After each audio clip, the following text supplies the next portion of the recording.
بسم الله الرحمن الرحيم. الرحمن علم القرآن، خلق الإنسان علمه البيان.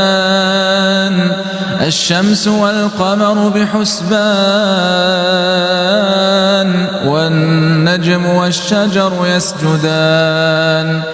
والسماء رفعها ووضع الميزان ألا تطغوا في الميزان وأقيموا الوزن بالقسط ولا تخسروا الميزان. والأرض وضعها للأنام فيها فاكهة والنخل ذات الأكمام والحب ذو العصف والريحان.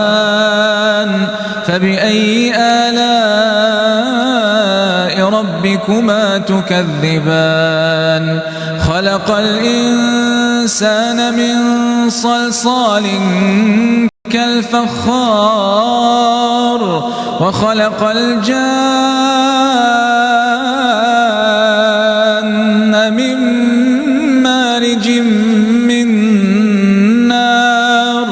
فبأي آلاء ربكما تكذبان؟ رب المشرقين ورب المغربين. فبأي آلاء ربكما تكذبان؟ مرج البحرين يلتقيان، بينهما برزخ لا يبغيان. فبأي آلاء ربكما تكذبان؟ يخرج منهما اللؤلؤ والمرجان. فبأي آلاء ربكما تكذبان؟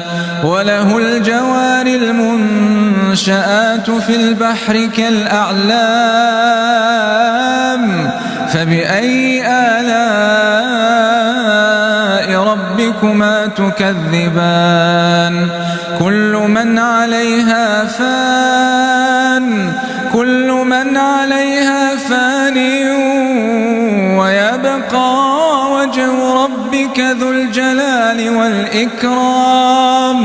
فبأي آلاء ربكما تكذبان؟